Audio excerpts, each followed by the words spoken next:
What's up guys, Alex Diamond here, new video, new reaction, so let's go! So in this video I'm gonna watch, I sent MrBeast 100 million play button into space, okay? This is MrBeast's 100 million subscriber play button, and in this video I'm gonna try and send it into space. And MrBeast has no idea. Hopefully I don't break it. Okay, I found a company that I think will be able to help. They've worked with YouTubers like Nico Milana and Logan Paul. They've helped them send stuff into space using special high-altitude balloons. So I'm going to give them a ring and arrange a meeting. A couple of days later, I headed down to the Send into Space office so I could discuss my plan with the team, and I explained the opportunity MrBeast had given me. He's told me I can do whatever I want, so I want to send it into space. The team told me in 2018 they'd helped another YouTuber send a silver award into space. But a 100 million award is a lot heavier and therefore a lot more difficult. At this point, MrBeast's 100 mil award was still on the other side of the world, safely in his studio. But because the guys would need to know the award's exact dimensions and weight before they could confirm if this mission was even possible, I'd brought a backup. Fortunately for you guys, I do just have KSI? many 100 million subscriber play buttons just lying about. MrBeast? So, this is or PewDiePie's. PewDiePie? We passed PewDiePie's award around and everyone was very PewDiePie. worried about how heavy it was. Oh my god. And also they had no idea how to safely attach it to the balloon without damaging anything. I've never been so excited and nervous at the same time. Now you've got to remember that MrBeast is only letting me borrow his award for a couple of days. But it takes weeks to build the infrastructure and technology required to safely carry something thousands of miles into the air. So if PewDiePie's 100 million play button, manufactured and unboxed in 2019, isn't exactly the same weight and size as MrBeast's 100 million award, manufactured 3 years later, then this mission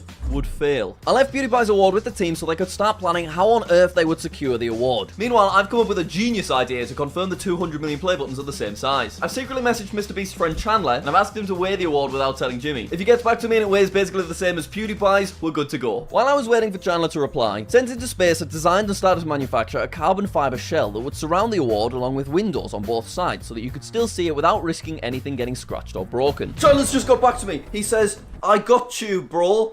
Thanks, Chandler." He says it's 18.5 pounds, but then he's also sent a cute little video of all of the awards propped up together. That's nice, isn't it? Thanks, Chandler. But yes, 18.5 pounds is basically the same measurement that I got on PewDiePie's award, so I guess that means we're good to go. This was great news for the project. However, I was then told that because this award is so close to the legal weight limit, we would need a 30-foot wide balloon in order to lift it into the air. And unsurprisingly, any kind of wind makes handling a 30-foot balloon very difficult. So naturally, we concluded the best thing for us to do was to rent out a literal aircraft hangar so that we could blow up the balloon indoors and then kind of just shove it out the door when it's ready to go. Apparently, there's a hangar in Wales which is available. I've never actually rented out a 200-foot Welsh aircraft hangar for a video before, but that should be fine, providing no huge global events get in the way.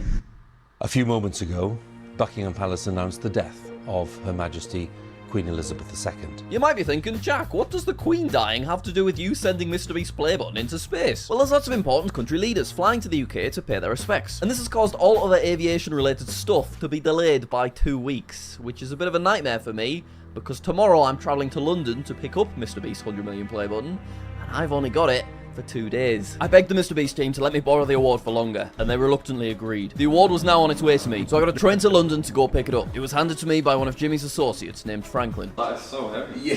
So I shoved it in my bag, and I got the hell out of there. Go, go, go, go, go, we've got it, we've got it. Okay, I finally have MrBeast's 100 million play button, and we can finally confirm that it is the same size as PewDiePie's 100 million play button. So in 11 days time, I'll be... Why MrBeast cannot buy another one? What's the problem? You have the option to buy more buttons, no? traveling to Wales, and I'll be sending this thing into space. Hopefully nothing else goes wrong. One of the strongest September hurricanes to strike the U.S. in decades. Now you might be thinking, Jack, what does a terrible hurricane in Florida have to do with you attaching a play button to a balloon in Wales? Well, the aftermath of Hurricane Ian is making its way across the Atlantic Ocean. And although the UK isn't facing anywhere near as terrible conditions as Florida, it is still making the United Kingdom very windy. And during my initial meeting with the space people, they told me they normally aim for wind speeds of about 5 miles per hour. Currently, for the day we're set to launch, the projected is 40 miles per hour. Okay. And I'm already getting messages from MrBeast's team asking if they can take the award back before they leave London. I had an emergency meeting with project leader Dr. Chris, as they'd been analysing all projected flight paths during the storm, and he gave me some very stressful news. We've probably got 1 day to make this happen. Right. One day to pull this off. Oh my god. Normally with these kind of aviation-based projects, you like to leave about a week free, so that if you get there and it's a bit windy, you're like, we'll just try again tomorrow. But for us, due to tropical storms, MrBeast needing his award back, and the longest reigning monarch literally dying, we have 1 day to pull this off. 1 day! So we set off to our aircraft hangar in Wales. The closer we got, the worse the weather seemed to be. Yeah.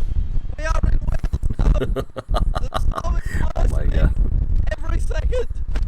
But tomorrow at 7 a.m. we're sending one of the rainbow. most valuable playbuttons in the world into space.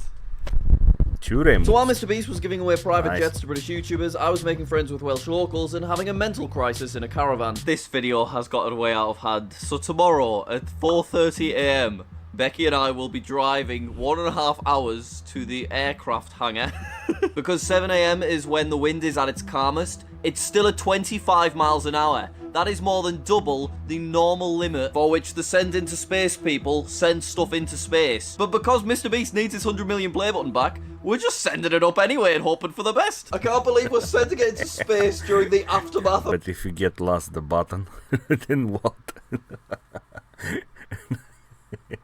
You'll be the slave of MrBeast for eternity. a hurricane. And MrBeast doesn't even know about it. Would he have said no if I told him this is what I want to do? Sent into space, had everything ready, and we're also on their way to Wales, keeping a close eye on weather projections. So all I could do now was sleep. Alright, alarm is set for 4 a.m. tomorrow morning. Good night, everyone. Good morning, sleepyheads.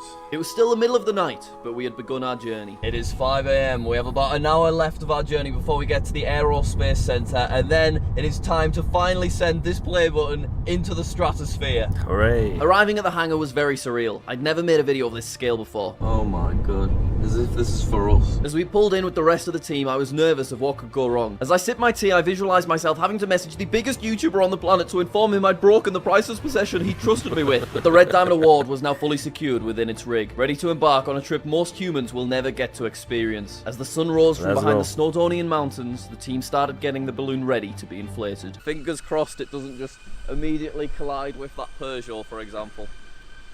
Is that a Peugeot? The balloon was slowly filled with hydrogen. All I could do now was stand back and watch as this giant upside-down singular scrotum type thing materialized in front of me. 30 minutes later, everything was ready. Due to the strength of the wind and the scale of the balloon, it would take 6 of us to safely maneuver outside. I was full of nerves as we began our final march. I had the most important job, which was to hold on to the very tip of the balloon. And by that, I mean I pointlessly held on to the end of a balloon that 2 other physically stronger and more qualified people were already holding securely so that I looked like I was doing something useful. But that didn't matter, because this was our moment. 3 months of calculating logistics, physical engineering, global travels, overcoming obstacles that no one would have ever expected. It had all come down to this. Okay, you ready? Let's go. 3, 2, 1. Yeah, boy. Oh my god.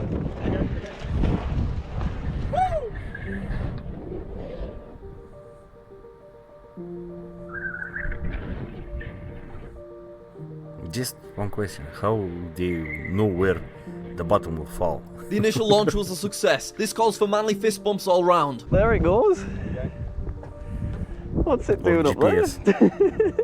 Within seconds, the award was already hundreds of meters into the air. Misty Welsh coastline reflected back into the play button while nothing more than a white speck could be seen from ground level. But this mission was far from over. The award wasn't just traveling Actually, the upwards, weather is the not harsh bad. winds were pushing it east at great speeds. If nothing goes wrong, our weather projections predicted it would arrive 116 miles away in a couple of hours. It would be impossible for Becky and I to get there in time for the landing, so we had a dedicated recovery team already on their way, tracking the award's precise location as they travelled. Now 15,000 feet into the air, we emerge above the clouds, a place where miserable UK weather no longer matters. The unobstructed sun shines onto the Baccarat crystal for the first time. Nice. Very beautiful. I like clouds. Meanwhile, seems like the lads have it covered, so Becky and I decide to head back to our caravan. Hey guys, just leaving my aircraft hangar, no big deal. MrBeast's play button's currently heading into the stratosphere to reach a max altitude of about 31,000 kilometers. Am I allowed to drive here? Am I on a runway? Is there a plane about to like run us over? How do we leave? The award continues to rise. As we exceed the height of Mount Everest, we officially leave the troposphere at an altitude of 32,000 feet. The sudden drop in temperature temporarily causes condensation to appear on the lens. The sky begins to darken and the curvature of the Earth becomes visible. The recovery team begin to close in on a projected landing location, and I begin to close in on a McDonald's hash brown. Meanwhile, 100,000 feet away, MrBeast's award is now fully submerged in the Earth's stratosphere. Finally, we reach the boundaries of space. Finally. Where are the stars?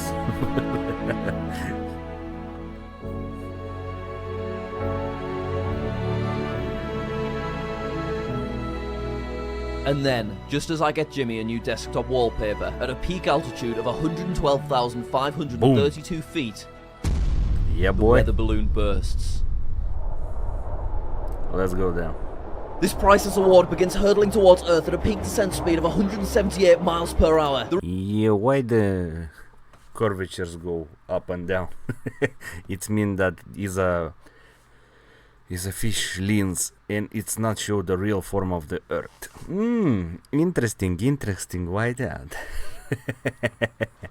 The recovery team race to the landing zone as fast as they can. Meanwhile, I celebrate a hard day's work with an Egg McMuffin. Due to technical restrictions, the full descent was not recorded by the on-flight camera. But once the award was back in our atmosphere, the parachute opened and it floated safely down at about 8 miles per hour, landing right here outside of Stoke-on-Trent. The award had been successfully retrieved. This calls for some well-executed high fives. This remarkable journey was over. The award was left covered in frost. But the question is, did I send MrBeast's Playbutton to space and back without damaging it?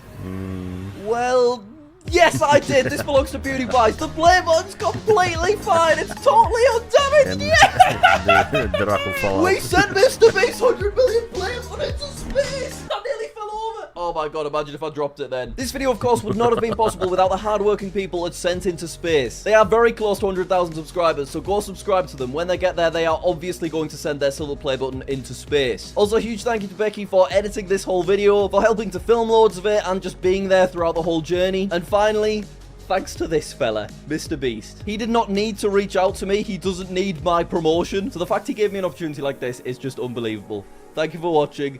Subscribe. Mwah! Hello, friends, it's me. Okay. I hate when they do that. Jump to another video.